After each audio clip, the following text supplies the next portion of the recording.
Donald Trump's special envoy said Russia had agreed to allow the U.S. and Europe to give Ukraine robust security guarantees as part of a potential peace deal.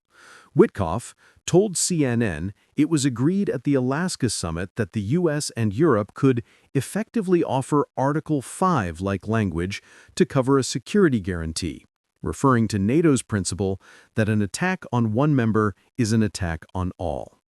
Putin has long opposed Ukraine joining NATO, and Witkoff said the arrangement could be an alternative if the Ukrainians can live with it.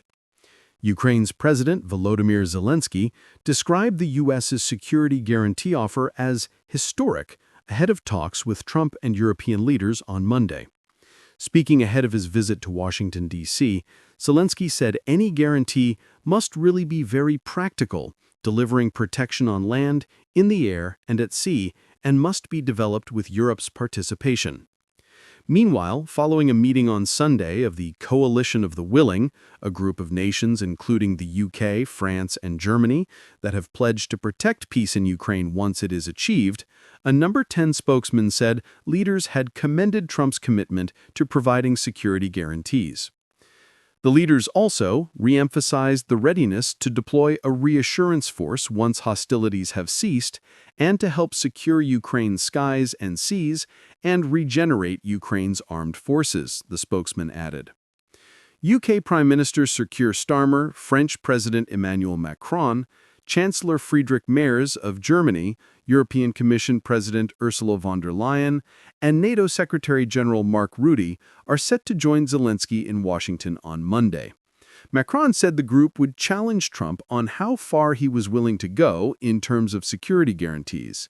"If we're not strong today, we'll pay dearly tomorrow," he said, adding the group's plan was to present a united front.